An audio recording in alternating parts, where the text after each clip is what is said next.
Hello friends, welcome back to another video from my YouTube channel Biobox. और आज हम देखेंगे मॉलिक्यूलर बेसिस ऑफ इनहेरिटेंस इस chapter के लेक्चर नंबर 2 के बारे में। जी हाँ, आज हमारा सेकेंड लेक्चर है इस चैप्टर का। अगर इससे पहले अगर आपने फर्स्ट वीडियो नहीं देखी है, लेक्चर नंबर 1 नहीं देखा है, तो प्लीज़ आपसे रिक्वेस्ट है कि जल्दी से जाइए, डिस्क्रिप्शन में लिंक दिया हुआ है, आप सबसे पहले उस लेक्चर को देखिए जिससे आपको प्रॉपर अंडरस्टैंडिंग हो सके। वहाँ पर मैंने सिंगल वीडियो में ही जनरल इंट्रोडक्शन दिया है इस चैप्टर के बारे में, प्लस मैंने आपको ये भी बताया है कि ग्रिफिथ एक्सपेरिमेंट के बारे में, अवेरी मैक्लियोड मैककार्टी के एक्सपेरिमेंट के बारे में and Hershey and chess experiment के भी बारे में, जिससे क्या हो सके कि आपको प्रॉपर अंडरस्टैंडिंग हो सके। ठीक है, तो चलिए टाइम ना वेस्ट करते हुए स्टार्ट करते हैं। और अगर आप पहली बार हमारे वीडियो पर विजिट कर रहे हैं, हमारे चैनल पर विजिट कर रहे हैं, तो जल्दी से पहले इसे सब्सक्राइब कर दीजिए। बहुत सारी आपको ट्रिक वाली वीडियो मिलने वाली है। ठीक है, तो चलिए देख लेते हैं बच्चों। सबसे पहले हम देखेंगे न्यूक्लिक एसिड क्या होता है। ठीक है, तो एक ऐसा केमिकल सब्सटेंस जो कि न्यूक्लियस में प्रेजेंट होगा और उसका जो नेचर होगा वो एसिडिक होगा, तो उसे क्या बोलेंगे? Nucleic acid. तो जनरली हमारे किसी भी लिविंग ऑर्गेनिज्म में 2 टाइप के न्यूक्लिक एसिड प्रेजेंट होते हैं। कौन कौन से? DNA and RNA.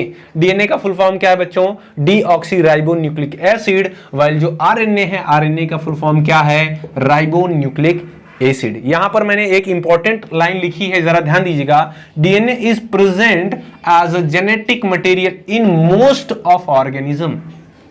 जी हां बच्चों, ज्यादातर जो ऑर्गेनिज्म होते हैं उनमें जो जेनेटिक मटेरियल होता है वो क्या होता है? हमारा डीएनए होता है। मैंने बोला most of the organism, but in some viruses RNA is present. ठीक है, बहुत सारे ऑर्गेनिज्म होते हैं जिनमें डीएनए क्या होता है? As a genetic material present होता है, बट कुछ ऐसे वायरसेस होते हैं जिनमें की जेनेटिक मटेरियल क्या होता है? आरएनए होता है, डीएनए नहीं होता है। इसीलिए ध्यान दीजिएगा, कभी भी मत ये बोलिएगा कि जो सभी ऑर्गेनिज्म है सब में जेनेटिक मटेरियल क्या है? डीएनए नहीं। मैंने बोला मोस्ट ऑफ द ऑर्गेनिज्म, यानी ज्यादातर जो ऑर्गेनिज्म है उनमें जो जेनेटिक मटेरियल है वो डीएनए होता है। ऑल में कभी नहीं होता, सभी में नहीं होता। ठीक है, जरा ध्यान दीजिएगा। तो कुछ में क्या होता है? कुछ ऐसे भी वायरसेस होते हैं जिनमें जेनेटिक मटेरियल क्या होता है? आरएनए होता है। अब ये जो न्यूक्लिक एसिड है यानी डीएनए और आरएनए है, इसका केमिकल कंपोजिशन क्या है? ये बना कैसे होता है? ठीक है, देखिए, अगर इस पूरे चैप्टर को आपको अंडरस्टैंडिंग करना है ना, तो ये वाला लेक्चर आप पूरा देखिएगा। बहुत ही ईजी वे में ट्रिक के साथ बताऊंगा। ठीक है, अब जरा समझिए बच्चों। तो chemical composition of nucleic acid, यानी जो डीएनए और आरएनए बना है, इसका केमिकल कंपोजिशन क्या है? तो जरा ध्यान दीजिएगा बच्चों। पहला पेंटोज शुगर होगी इसमें। ठीक है, पेंटोज शुगर को मैंने शॉर्ट में क्या लिखा है? पीएस। नाइट्रोजिनस बेस प्रेजेंट होते हैं जिसे मैंने शॉर्ट में लिखा है क्या है? एनबी। एंड इसमें फॉस्फेट और फास्फोरिक एसिड प्रेजेंट होता है which is responsible for acidity. किसके लिए? Responsible for acidity. ठीक है, जो एसिडिक नेचर है किसी भी न्यूक्लिक एसिड का, वो किसके कारण है? फॉस्फेट यानी कि फास्फोरिक एसिड के कारण है। फॉस्फेट का क्या होता है केमिकल फॉर्मूला? PO4 3-, यही तो होता है। फास्फोरिक एसिड क्या होता है? H3PO4। ठीक है, यही तो होता है ऑर्थोफॉस्फोरिक एसिड। 3 हाइड्रोजन निकाल दोगे तो क्या आ जाएगा? ये बन जाएगा, फॉस्फेट बन जाएगा। ठीक है, तो ये किसके लिए रिस्पॉन्सिबल होता है? एसिडिटी के लिए। न्यूक्लिक एसिड जो होता है हमारा, उसकी एसिडिटी जो होती है किसके कारण होती है? फॉस्फेट, यानी कि फॉस्फेट या तो फास्फोरिक एसिड हो उसके कारण होती है। तो जरा देखते हैं, हम पहले एक्सप्लेन करेंगे कि जो पेंटोज शुगर है वो कितने टाइप की होती है न्यूक्लिक एसिड में। हमारे डीएनए और आरएनए दोनों है ना, तो जरा ध्यान दीजिएगा। पेंट दैट मीन्स क्या होता है बच्चों? बताइए। पेंट दैट मीन्स क्या होता है? पेंट दैट मीन्स होता है 5 हाइड्रोकार्बन, आपने पढ़ा होगा। Mono that means 1, di that means 2, tri that means 3, tetra that means 4, pent that means 5, hex that means 6, hept means क्या होता है? 7, oct that means 8, 9 that means क्या होता है? 9 तो है ना, नॉन नेन एंड डेक 10। ठीक है, आप जानते हो। तो चलिए देखिए, पेंट दैट मीन्स क्या होता है? 5। ठीक है, तो एक ऐसी शुगर जिसमें क्या हो? 5 कार्बन प्रेजेंट हो, उसी को क्या कहते हैं हम? Pentose sugar. तो एग्जाम्पल क्या है इसका? जो राइबोस शुगर होती है वो क्या होती है? एक्चुअल में एक पेंटोज शुगर है बच्चों। तो देखिए राइबोस शुगर का मैं यहाँ पे स्ट्रक्चर बनाता हूं बच्चों। देखिए बड़ा ही खूबसूरत, वाजिबा।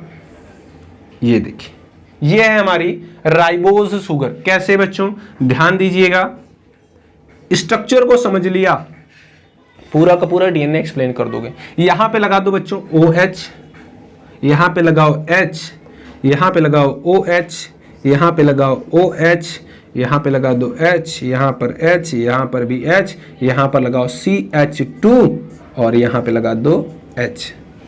ठीक है, OH। क्लियर है बच्चों?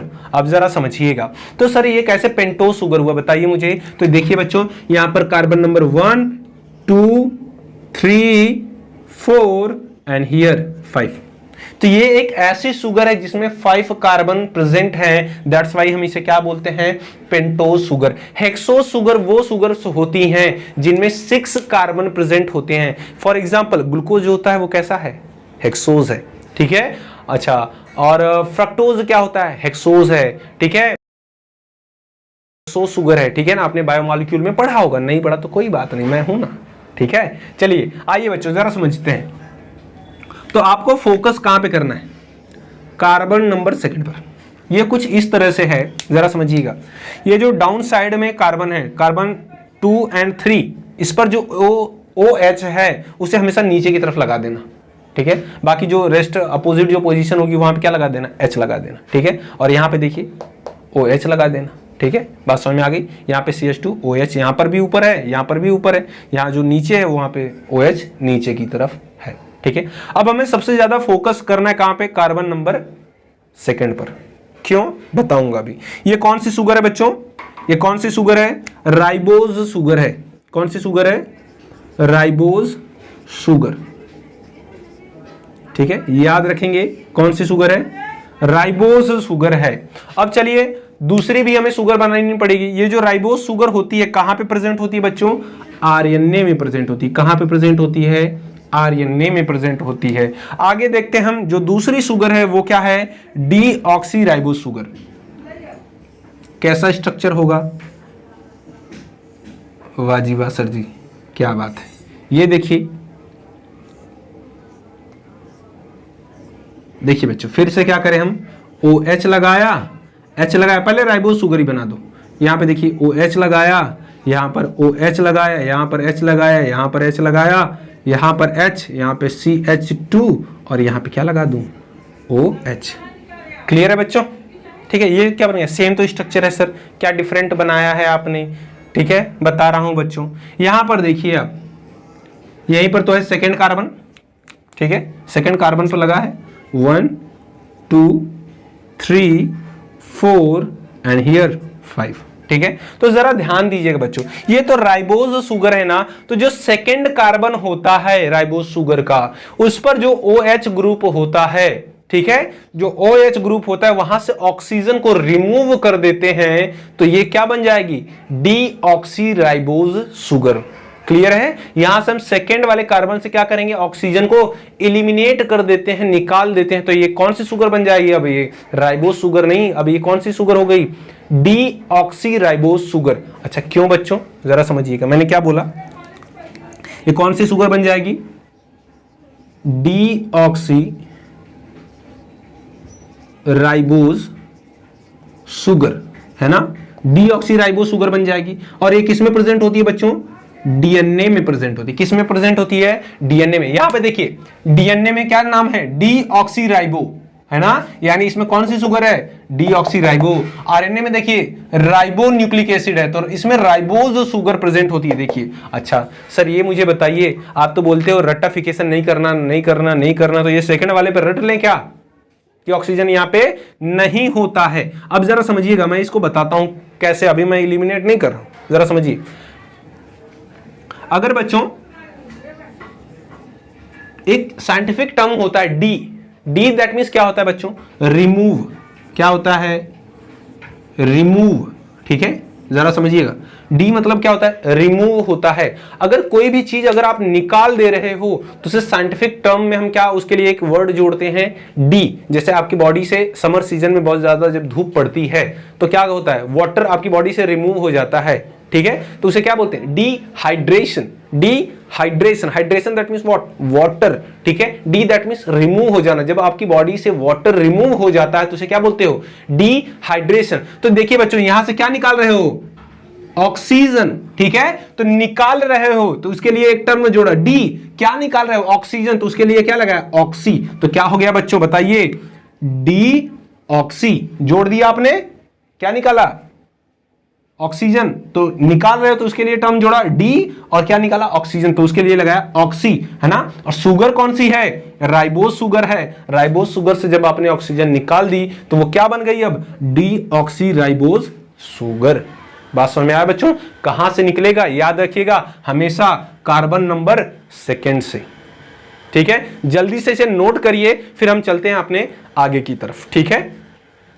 और हाँ, वीडियो पसंद आ रही है तो प्लीज सब्सक्राइब कर दीजिए।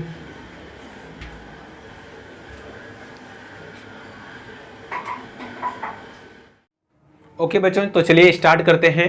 देखते हैं हम अब नाइट्रोजिनस बेस, ठीक है, कि नाइट्रोजिनस बेस देखेंगे और फास्फोरिक एसिड यानी कि फॉस्फेट के बारे में देखेंगे। तो यहां पर चलिए देख लेते हैं कि जो नाइट्रोजिनस बेस होते हैं वो एक्चुअल में 2 टाइप के होते हैं, ठीक है। कौन कौन से बच्चों, देखिए एनबी दैट मींस क्या होता है, नाइट्रोजिनस बेस, इसे हमने 2 पार्ट में डिवाइड किया, प्यूरिन एंड पिरिमिडीन, ठीक है। और प्यूरिन में क्या क्या है बच्चों, एडेनिन है, ग्वानिन है। पिरिमिडीन में क्या है, साइटोसिन है, यूरेसिल है एंड थाइमिन है, ठीक है। तो इसे कैसे याद करेंगे, कॉम्पिटिटिव एग्जाम में बहुत बार ये क्वेश्चन रिपीटेड है, मैं आपको बता दूं, चाहे आप नीट का दे रहे हो, चाहे या कोई भी एग्जाम दे रहे हैं, चाहे आप महाराष्ट्र सिटी का ही एग्जाम क्यों न दे रहे हो, ये अक्सर पूछा जाता है। तो जरा समझिएगा आप, अगर इंडिया में कोई भी न्यूली मैरिड कपल है जिसकी नई नई शादी हुई रहती है, तो जो वाइफ होती है ना, बड़े प्यार से अपने हस्बैंड को बुलाती है, क्या कहती है, अजी सुनते हैं, हस्बैंड दौड़ा चला आता है, बोलता है हाँ जी बोलिए। फिर वाइफ बोलती है जरा वेजिटेबल कट करना था, क्या करना है, सब्जियां काटनी है, ठीक है। तो जरा समझिएगा बच्चों, वाइफ क्या बोलती है, ए जी सुनते हैं, प्यूरिन क्या है, ए जी, ठीक है बच्चों। तो जरा ध्यान दीजिएगा, ए फॉर एडेनिन, एडेनिन को हम किससे रिप्रेजेंट करते हैं बच्चों, ए से रिप्रेजेंट करते हैं। ग्वानिन को हम किससे रिप्रेजेंट करते हैं बच्चों, हम ग्वानिन को जी से रिप्रेजेंट करते हैं, यानी ए एंड जी क्या है, प्यूरिन है, ठीक है। हस्बैंड ने बोला कि बोलिए क्या बात है, तो फिर वाइफ ने क्या बोला, वेजिटेबल क्या करना है, कट करना है। Cut that means what, CUT, है ना, कट। तो पिरिमिडीन में क्या होती है बेटा, जरा ध्यान दीजिए, सी फॉर साइटोसिन, ठीक है, तो साइटोसिन को हम सी से रिप्रेजेंट करते हैं, यूरेसिल को हम यू से रिप्रेजेंट करते हैं एंड थाइमिन को हम टी से रिप्रेजेंट करते हैं। तो देखिए बच्चों, कट दैट मींस क्या हो गया, C for cytosine, U for uracil and T for thymine. बात समझ में आई। तो प्यूरिन क्या है, एजी, पिरिमिडीन क्या है, कट, ठीक है, याद रहेगा आपको आई थिंक, ठीक है। अब जरा समझिए, आगे हमें देखना है फास्फोरिक एसिड या फॉस्फेट। तो फास्फोरिक एसिड का केमिकल स्ट्रक्चर क्या होता है, केमिस्ट्री आ गई बच्चों, जरा ध्यान दीजिएगा। तो फास्फोरिक एसिड का फॉर्मूला क्या होता है, H3PO4, क्लियर है बच्चों। इधर हम H3PO4 का बना लेते हैं, इधर क्या बनाएंगे, फॉस्फेट, क्या होता है, PO4 3-, सही है। तो आइए तो बनाते हैं हम, फॉस्फेट लगाया, डबल बॉन्ड के साथ O लगा दिया, फिर जितने भी बचे हैं क्या लगा दें, OH, OH एंड OH, यही है हमारा फास्फोरिक एसिड, है ना। इसे आर्थोफास्फोरिक एसिड भी बोलते हैं, ठीक है। फॉस्फेट का कैसे बनेगा बच्चों, बस क्या करिए आप, जितने भी हाइड्रोजन है उन्हें रिमूव कर दीजिए और क्या लगा दीजिए, माइनस, देखिए हो गया हमारा फॉस्फेट, क्लियर है। आप इसे नोट कर लीजिए। अच्छा, आपको केमिकल स्ट्रक्चर जानना होगा प्यूरिन एंड पिरिमिडीन का ना, ठीक है। तो यहां पर देखिए, अब प्यूरिन एंड पिरिमिडीन का केमिकल स्ट्रक्चर ये है, ठीक है। तो आप इसे नोट कर लीजिए। तो चलिए देख लेते हैं हम आगे।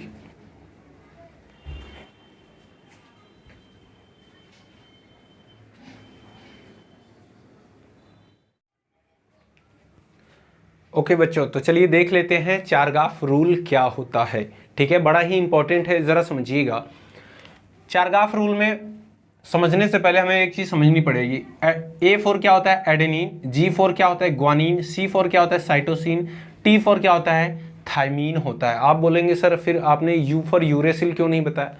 ज़रा समझिए, हमें ज़्यादातर फोकस करना है किस पे? डीएनए पर। तो डीएनए में यूरेसिल नहीं होता है, ठीक है, वो सिर्फ और सिर्फ आरएनए में होता है। ये भी सारी चीज़ें मैं आपको बताऊंगा। ज़रा समझिएगा बच्चों, जो एडेनिन होता है वो थायमीन के साथ डबल हाइड्रोजन बॉन्ड के साथ बॉन्डिंग करता है, वाइल जो ग्वानीन होता है वो साइटोसिन के साथ ट्रिपल हाइड्रोजन बॉन्ड बनाता है। ये क्या है बच्चों बताइए? ये क्या है? हाइड्रोजन बॉन्ड है, ठीक है ना? ज़रा समझिएगा। तो चारगाफ ने क्या बताया कि जो प्यूरीन होता है वो पिरिमिडीन के इक्वल होता है, यानी जितना अमाउंट ऑफ प्यूरीन होगा उतना ही क्या होगा? पिरिमिडीन होगा, ठीक है। तो यहाँ पे देखिए A plus G equal to T plus C, है ना। U क्यों नहीं लिखा है? क्योंकि U कहाँ पे होता है? आरएनए में होता है। क्यों? जरा ध्यान दीजिएगा, चारगाफ rule, it is only applicable for double strand DNA, not for RNA, ठीक है। तो आरएनए में नहीं होता है, आरएनए के लिए ये चारगाफ रूल एप्लीकेबल नहीं है, उसके लिए वैलिड नहीं है। किसके लिए? सिर्फ डबल स्ट्रैंड ऑफ डीएनए के लिए है, ठीक है। सिंगल स्ट्रैंड डीएनए होगा तो भी उसके लिए भी ये वैलिड नहीं होगा, ठीक है। तो डीएनए में क्या होता है? एडेनोसिन होता है, ग्वानिन होता है, थायमीन होता है और साइटोसिन होता है, ठीक है। तो उसी की हम बात करेंगे। तो देखिए एडेनिन जो होता है डबल हाइड्रोजन बॉन्ड के साथ थायमीन के साथ बॉन्डिंग करेगा, ग्वानिन ट्रिपल हाइड्रोजन बॉन्ड के साथ साइटोसिन के साथ बॉन्डिंग करेगा। फिर क्या बताया? Purine is equal to pyrimidine, तो A plus G is equal to T plus C, है ना, क्योंकि पिरिमिडीन में क्या था? कट था, तो U तो है नहीं, तो CT होगा, ठीक है। फिर क्या? जितना अमाउंट ऑफ एडेनिन होगा उतना ही क्या होगा? थायमीन होगा। मैं आपको क्वेश्चन भी सॉल्व कराऊंगा, ठीक है। और जितना साइटोसिन होगा उतना ही क्या होगा? हमारा ग्वानीन होगा। और देखिए बच्चों क्या बताया? बेस रेशियो क्या बताया? Base ratio of adenine plus thymine upon guanine plus cytosine equal to 1, यानी कि कांस्टेंट होता है किसी भी गिवन स्पीसीज के लिए, ठीक है। अगर हम बात करें कुछ इंपॉर्टेंट पॉइंट्स की, तो eukaryotic DNA rich in adenine and thymine. याद रखिएगा बच्चों, जो यूकैरियोटिक डीएनए होता है उसमें एडेनिन और थायमीन रिच होता है, ज़्यादा होता है, और जो प्रोकैरियोटिक डीएनए होता है उसमें साइटोसिन एंड ग्वानीन रिच होता है, ठीक है। तो ज़रा समझिएगा, मैं यहाँ पे एक ट्रिक के साथ लिख देता हूँ। यूकैरियोटिक डीएनए और क्या बच्चों? प्रोकैरियोटिक डीएनए, प्रोकैरियोटिक डीएनए, ठीक है। क्या होता है यूकैरियोटिक में? रिच क्या है? एडेनिन प्लस थायमीन, ठीक है, ये दोनों रिच हैं। और प्रोकैरियोटिक में क्या है? क्या रिच है बच्चों? ग्वानीन प्लस साइटोसिन, यही तो रिच है। तो जल्दी से इसे आप नोट कर लीजिए, ठीक है। उसके बाद नेक्स्ट वीडियो में हम मिलेंगे और जानेंगे, एक क्वेश्चन सॉल्व करेंगे इस पर, ठीक है। तो वीडियो कैसी लगी आपको कमेंट सेक्शन में ज़रूर बताएं। मिलते हैं आपसे नेक्स्ट वीडियो में, तब तक के लिए जय हिंद।